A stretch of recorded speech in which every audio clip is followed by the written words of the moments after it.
If you're not familiar with Alcatraz, look it up. It's a prison that's out in the Bay Area, and the prison was deemed inescapable. And it was inescapable because it was on an island, and even if you got outside the building to get to land, you would have to swim miles in this frigid cold water, and you were presumed to die. But but there is a documentary that you should definitely check out. In the documentary, it speaks of these three men that actually escaped from Alcatraz, or at least presumed to have escaped from Alcatraz. Some think that they're dead, but a body, not even one of the three bodies was ever discovered. So I kind of am on the side of these guys escape. And it's a phenomenal story about how these guys for months built this plan. They were hiding behind sheets and things of that nature. And they built this plan to actually escape. And it involved them using a spoon to dig between the walls. And they did this for months. And they dig between the walls, and then they escape through the walls into the sewage system, get on top of the roof, and then they're in the water on this makeshift raft that they built out of like raincoats. And like I said, bodies were never found, so a lot of people believe that they actually got to freedom. And I share that because these guys, they dug through the wall, and in order to actually get out of the prison, they had to go through the sewage system.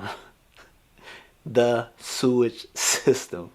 And if you're thinking about the sewage system and you think about it like I think about it, it's just they had to dig through a bunch of crap in order to get to freedom. I would like to say to you guys, this is the same that is true if you're in a place of pain, if you're in a place of chaos, if you've compounded pain onto your life, then in order to get out of the prison of pain, the only way to freedom is to actually dig through the crap.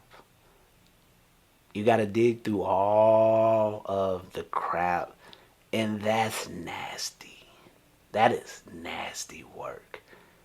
But if you can get on the other side of that crap, your life, my life, our lives will be one of freedom. One where there's no more bars, there's no more binding. You are truly free to experience your life as God designed it to be.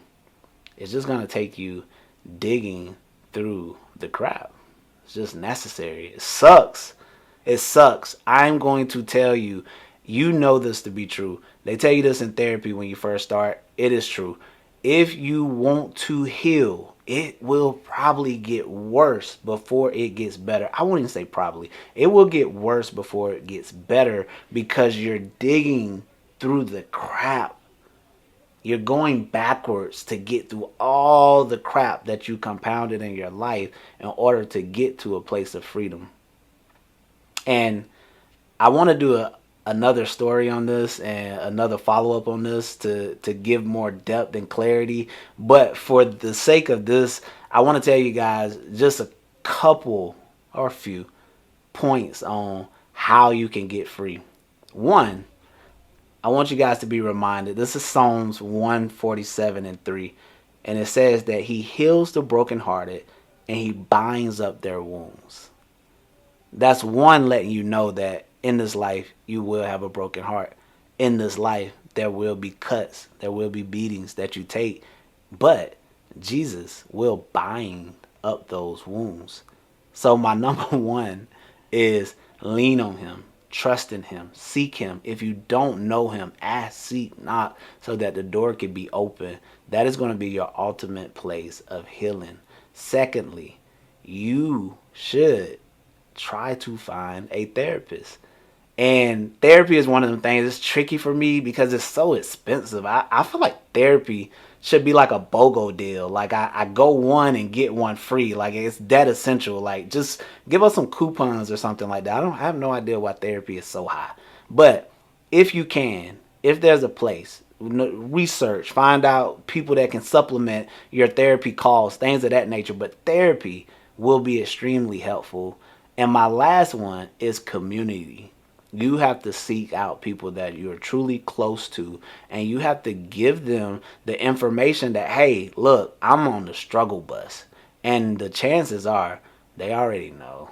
They've been watching you. They might not have said anything, but they've been watching you. But you just need to open up and tell them that. And I say that for friends, but honestly, the only way all three of these can actually begin to work out some stuff in you to get you to freedom is if you're transparent.